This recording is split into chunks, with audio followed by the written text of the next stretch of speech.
کہ جس سے بھی لو لگا لیں، جس سے بھی گہرا رشتہ بنا لیں، ہماری نیا پار لگ سکتی ہے۔ ہم کیا سمجھتے ہیں؟ ہمیں صوفی احمد الدین ناگوری کا آستانہ آسانی سے مل گیا ہے، ہم ناگور کے رہنے والے ہیں، تو کیا مطلب صوفی احمد الدین ناگوری چھوٹے ہو گئے؟ اللہ والوں کے پاس وہ تصرف ہوتا ہے کہ ایک نگاہ کرم، خواجہ معین الدین حسن چشتی کیا ہے؟ آخر ایک ولی کے ادب کرنے کا نتیجہ ہی تو ہے۔ ابراہیم کندوزی ایک فقیر تھے، وہاں سے گزر رہے تھے، غریب نواز اپنے باغ میں مزدوری کے اپنے باغ میں کام کیا کرتے تھے۔ ادب کا تقاضا دیکھیں اور باریک بینی دیکھیں، اور اللہ رب العزت جب نوازنا چاہتا ہے تو اس کی نوازشوں کے انداز دیکھیں۔ غریب نواز اپنے باغ میں، انگور کے باغ میں اپنا کام انجام دے رہے تھے، ابراہیم کندوزی ایک فقیر تھے، وہاں سے گزرے۔ غریب نواز علیہ رحمہ کو یہ احساس ہوا کہ ایک فقیر ہے اور اللہ والا آدمی ہے، غریب آدمی ہے، مجھے اس کی خدمت کرنی چاہیے۔ انہوں نے خدمت کیا کہ انگور توڑ کے پیش کر دیے۔ فقیر کو جو کام کرنا تھا وہ اپنا ایک روٹی کا سوکھا سا ٹکڑا دیا، اور اسی کا نتیجہ ہے کہ ہمیں معین الدین حسن چشتی ملے۔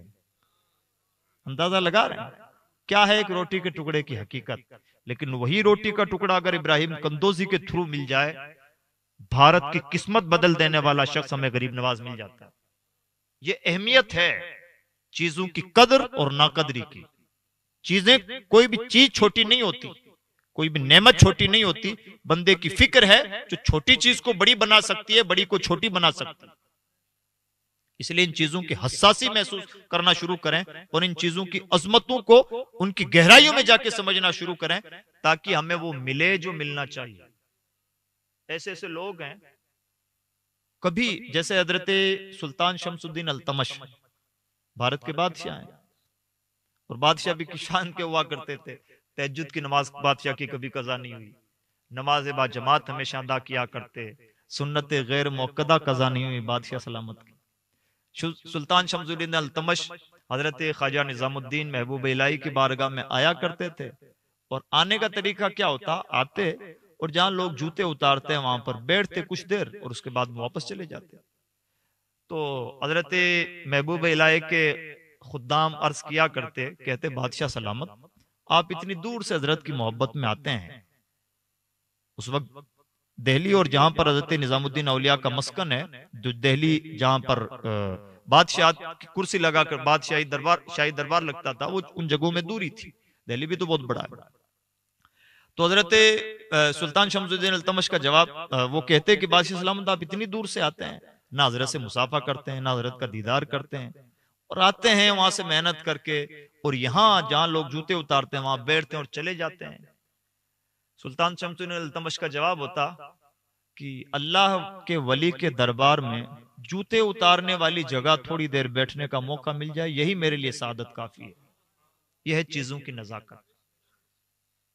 جب احساس اتنا تیز ہوتا ہے تو نوازشیں بھی اسی قدر ہوا کرتی ہیں۔ اللہ والوں کو کچھ کہنا سننا نہیں ہوتا، دلوں کا گداز صرف یہ نوٹ ہوتا ہے۔ مت رونا روئیے غریب نواز کے بارگاہ میں جا کے، میں بڑا پریشان ہوں، میرا یہ کام نہیں بنا، میرا وہ نہیں ہوا، مجھے اس نے ستایا، میرا یہ دکھڑا ہے اور میری ضرورتیں ہیں۔ کہنے کی ضرورت نہیں، دل کی کیفیت کیا ہے۔ بات صرف فیصلہ اس پہ ہونا ہے، دل کی کیفیت۔ انہیں دکھڑوں کی ضرورت نہیں، ان کے سامنے دکھڑا رونے کی ضرورت نہیں، حاجتیں پیش کرنے کی ضرورت نہیں۔ دل ویسے ہی کھلے ہوئے ہیں جیسے شکلیں ہمارے سامنے کھلی ہوئی ہیں۔ آپ کے سامنے کوئی آ کے یہ کہتا ہے صاحب میں آ گیا ہوں، کوئی کہنے کی ضرورت نہیں، ہماری آنکھیں سلامت ہیں، ہم دیکھ رہے ہیں کہ آپ سامنے موجود ہے، کوئی فرق نہیں پڑتا۔ اللہ والوں کے سامنے دلوں کا دکھڑا نہیں رویا جاتا، کیفیت کے ساتھ حاضری ہو، اور وہ حاضری، ان حاضریوں کے آداب ایسے ہوتے ہیں عزیز دوستو۔ ایک بڑی جماعت ایسی رہی ہے اسلام میں، بارگاہ رسالت میں جانے کی ہمت نہیں پاتے تھے۔ یہ کہنا آسان ہے، ہم کہتے ہیں دور سے کہ یا رسول اللہ ہم آپ کے دربار میں حاضر ہوتے ہیں۔ بہت سارے اللہ والے ہیں جو دعا کرتے ہیں پروردگار بس تیرے نبی کی غلامی ہمیں دور سے بھلی، ہماری آنکھوں میں اتنا دم نہیں کہ بارگاہ رسالت میں ہم حاضری بھی دے سکیں۔ یہ بھی دلوں کی کیفیت ہوا کرتی ہے۔ بات صرف دلوں کی کیفیت پر ہے۔ اگر ہم چاہتے ہیں کہ کچھ لیں، دینے کو تو اللہ والوں کی تو شان جدا ہے. حضرت شاہ عبدالعزیز محدث دہلوی فرماتے ہیں جب کسی بندے کا انتقال ہوتا ہے نیکی کے ساتھ تو اللہ رب العزت اس کا پاور بڑھا دیتا ہے. ہمیں لگتا ہے کہ زندے زیادہ پاورفل ہوتے ہیں، سچائی یہ ہے کہ زندوں سے بھی زیادہ مردے پاورفل ہوتے ہیں. شرط یہ ہے کہ مردے نیک مردے ہوں، نیک مردے زیادہ پاورفل ہوتے ہیں. اگر کوئی اللہ والے ہیں، کوئی بھی آستانہ، ایک آستانہ بھی بندہ پکڑ لے اس کی قسمتیں بدل دی جاتی ہیں. شرط یہ ہے کہ دلوں کے گداز کے ساتھ آستانے پکڑے جائیں. آج ہم مسلمانوں کا جو میجر پرابلم ہے وہ یہی ہے، ہم ہزار دامن ہماری مٹھیوں میں ہیں، ان کا دامن ان کا دامن، یہ اور وہ. بہت اچھی بات ہے، سب رہیں، سب کی قدر ہونی چاہیے، سب کے ساتھ اخلاقیات کا مظاہرہ ہونا چاہیے، لیکن دلوں کی کیفیت تو کہیں پر بھی بیدار نہیں ہو پاتی. نتیجہ یہ نکلتا ہے جیسے ہمارے مارواڑی میں کہا جاتا ہے کہ بہت سارے ماماؤں کا جو بھانجا ہوتا ہے وہ بیچارہ بھوکا رہ جاتا ہے. ہماری پریشانی یہی ہے، اتنی بھیڑ میں ہم کسی سے بھی فیض نہیں لے پاتے، کسی سے بھی لو نہیں لگا پاتے، اور ہم ہواؤں میں جا کر آ کر رہ جاتے ہیں. اجمیر شریف بھی حاضری دے لی، ہمارے یہاں کلچر ہے نا، صاحب ایک ٹور پہ نکلے ہیں تو کلیر شریف بھی حاضری ہو گئی، بریلی شریف بھی حاضری ہو گئی، اور مجدد صاحب کے یہاں بھی حاضری ہو گئی. میاں یہ گنتیاں ہوئی ہیں، اسے حاضریاں نہیں کہا جاتا. یہ کاؤنٹنگ ہوئی ہے کہ میں نے 10 درگاہوں پہ حاضری دے لی اور میں نے 15 درگاہوں پہ حاضری دے لی. نہ حاضریوں کا کوئی شد بدھ ہے، نہ ادب و آداب ہے، نہ تمیز ہے. شانیں تو ایسی ہوا کرتی تھی، اللہ والوں کی ہمت ہی نہیں پڑتی تھی. مجدد کی بارگاہ کوئی چھوٹی بارگاہ ہے؟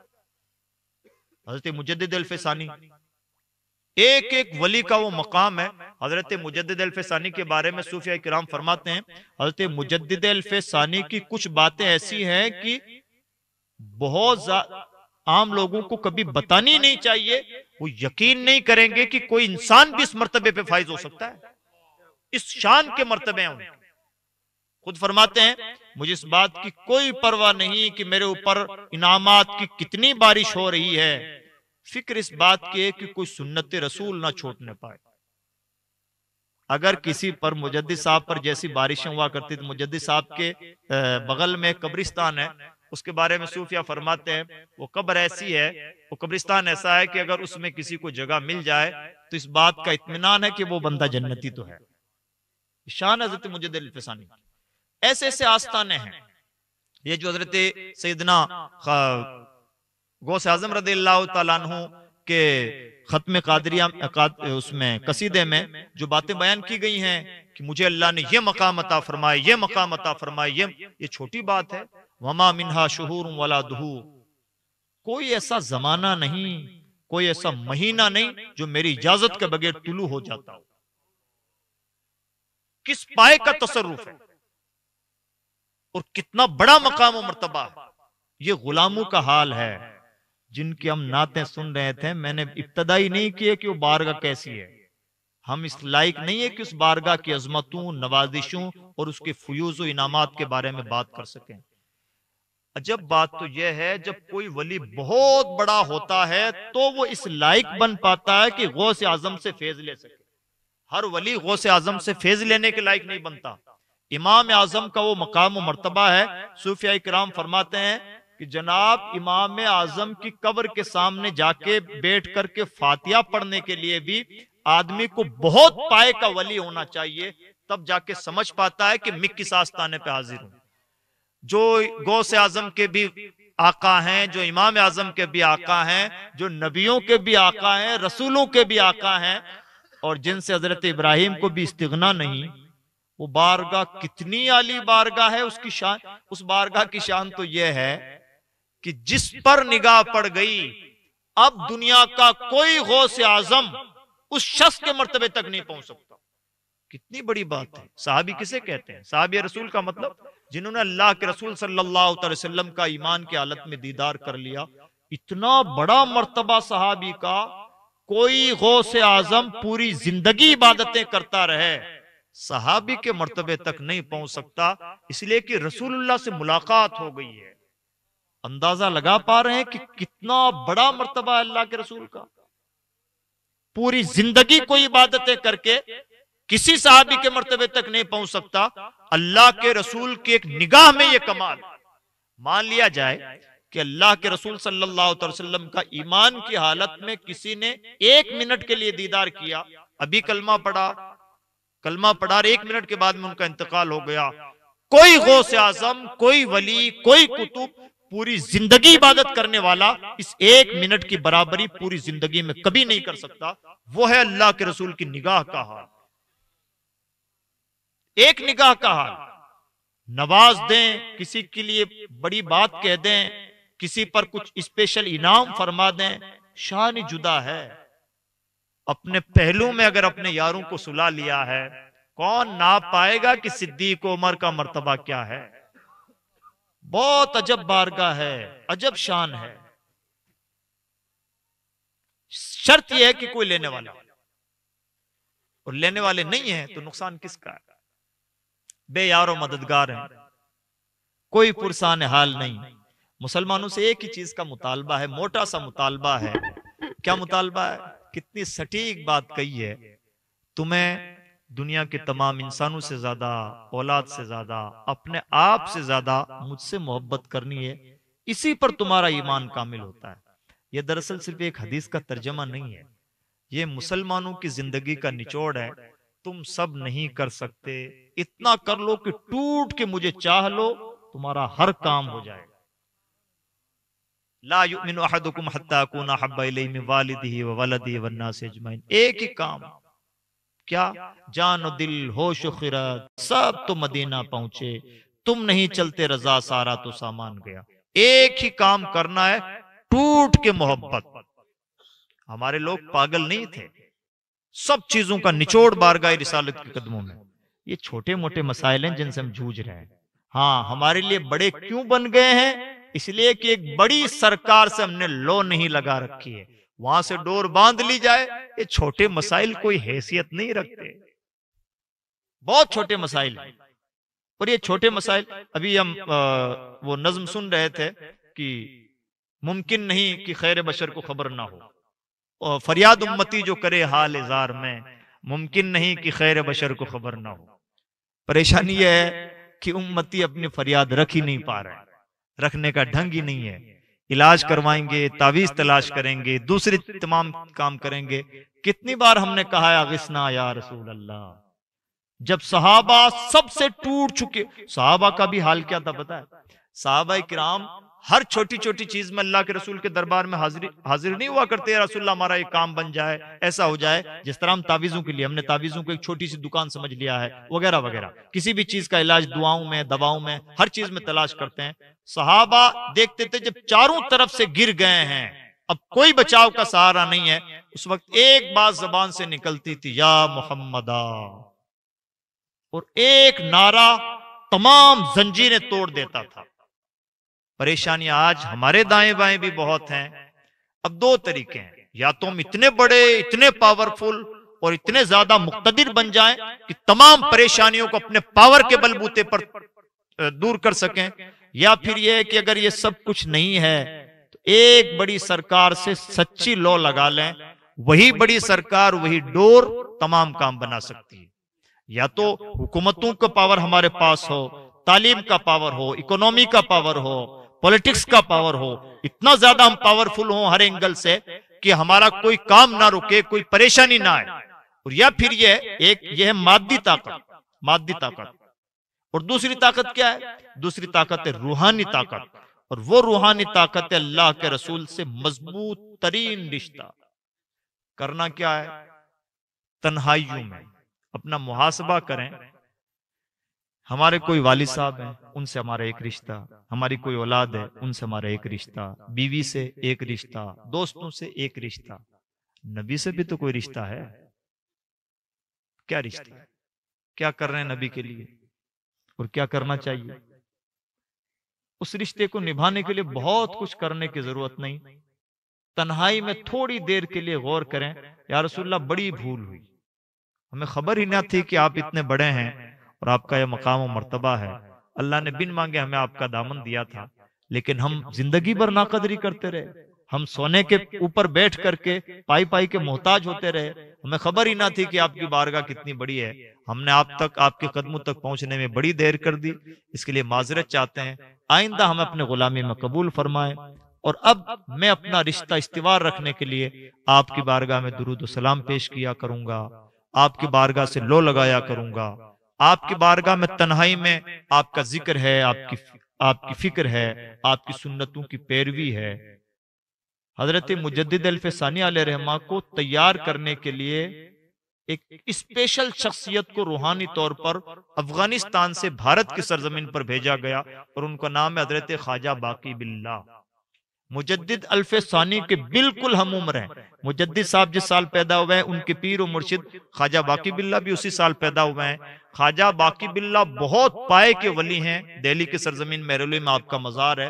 خواجہ باقی باللہ کی سب سے بڑی کرامت یہ ہے کہ مجدد الفسانی کے پیر ہیں، ایک ہی کام، سب سے بڑا کام، جس کا اس پائے کا شخص جس کا مرید ہو، اور مجدد کو یہ حکم تھا کہ تمہیں خواجہ باقی باللہ کا مرید ہونا ہے، ایک کام پیر کا اور ایک کام مرید کا، بس یہ اسپیشل ڈیوٹی بارگاہ رسالت سے حضرت خواجہ باقی باللہ کو دی گئی تھی۔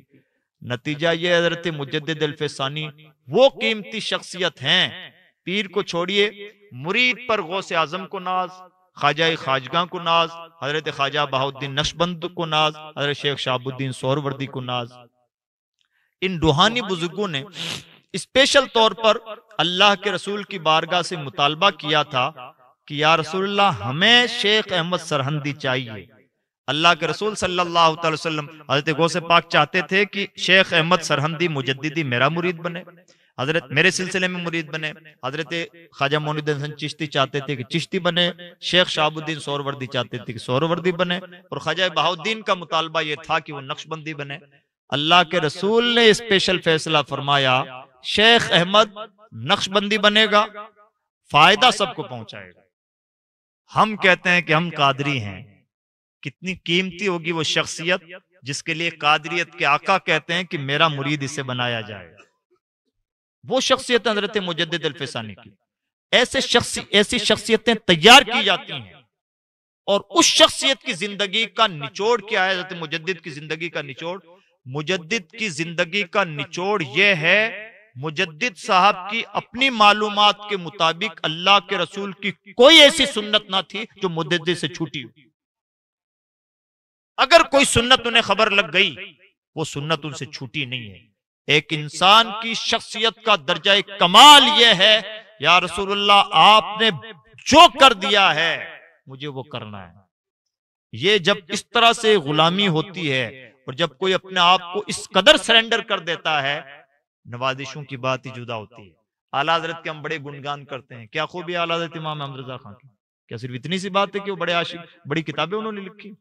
ان سے زیادہ کتابیں لکھنے والے آج بھی موجود ہیں، پہلے بھی تھے، ان سے ضخیم کتابیں لکھنے والے موجود۔ اعلیٰ حضرت کا کلام کمال یہ نہیں ہے کہ انہوں نے کتابیں بہت زیادہ لکھی ہیں، بے شک کتابیں لکھی ہیں، بے شک علمی شخصیت ہیں، بے شک وہ مجدد ہیں۔ امام احمد رضا خان محدث بریلوی کے من جملہ کمالات میں ایک اہم ترین کمال یہ ہے، انہوں نے دو بڑی بارگاہوں سے اپنے آپ کو جوڑا، ولیوں میں سب سے بڑا آستانہ غوث اعظم کا، نبیوں میں سب سے بڑا آستانہ اللہ کے رسول کا۔ یہ دو سرکاریں کافی ہیں، ادھر سب سے بڑے، ادھر سب سے بڑے، اور جس کو بھی جوڑا، دوستی، دشمنی، یاری، جو کچھ ہے صرف اللہ کے رسول کے لیے۔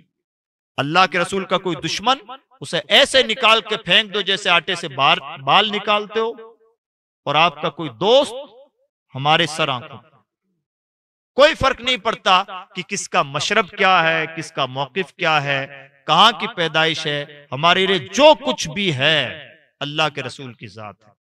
نتیجہ کیا ہے؟ ہم ہر ربیع الشریف کے موسم پر سنتے ہیں کہ نئی نئی نعتیں مارکیٹ میں آتی ہیں، یہ بھی ایک مارکیٹ ہے، مارکیٹ میں نئی نئی نعتیں آتی ہیں، اور 2 سال کے بعد میں نعتیں پھر گم ہو جاتی ہیں۔ اعلیٰ حضرت کی نعتیں کبھی پرانی کیوں نہیں ہوتی؟ اعلیٰ حضرت کی نعتیں تو پرانی نہیں ہوتی، ان پہ نئی نئی تزمینیں لکھی جا رہی ہیں، نئے نئے انداز میں پڑھی جا رہی ہیں۔ ہر شاعر کا کلام پرانا ہو جاتا ہے، ان کا کلام پرانا کیوں نہیں ہوتا؟ عربی میں تو بہت کچھ لکھا گیا ہے، اردو تو بہت محدود زبان ہے، عربی تو آج بھی دنیا کی 23 کنٹریز کی زبان ہے، قصیدہ بردہ ہی کیوں مشہور ہے؟ بات ہے یہی جس چیز کو اللہ کے رسول کی بارگاہ میں مقبولیت مل جائے اسے کوئی مار نہیں سکتا، چاہے وہ شخصیت ہو، چاہے وہ شاعری ہو، چاہے وہ کتاب ہو۔ اللہ کرے کہ ہم بھی اس بارگاہ کے غلاموں کے دور کے کئی غلام بن جائیں، اور ایسے غلام کی پارائے دل بھی نہ نکلا دل سے تحفے میں رضا، ان سگانے کو سے اتنی جان پیاری واہ واہ۔ اگر دور کا بھی رشتہ ایسا قائم ہو جائے تو اس رشتے کی بنیاد پر وہ روحانی برکتیں محسوس ہوں گی جس کی شان جدا ہے۔ امید کرتا ہوں کہ انشاءاللہ ایسا کرنے کی کوشش کریں گے۔ کیا کرنا ہے؟ درود شریف، اللہ کے رسول سے رشتہ مضبوط کرنا، آپ سے استمداد کرنا یعنی مدد طلب کرنا، تنہائی میں آپ کے بارے میں سوچنا، آپ کی محبت میں مست رہنا، آپ کی سنتوں کو اپنانا، یہ ہم اپنی زندگی کا موٹا موٹا معمول بنا لیں، اور پھر دیکھیں کہ اس بارگاہ سے نوازشیں کیسی ہوتی ہیں۔ اللہ ہمیں کہنے سننے زیادہ عمل کی توفیق بخشے۔ لا الہ الا اللہ محمد رسول اللہ۔ السلام علیکم ورحمۃ اللہ وبرکاتہ۔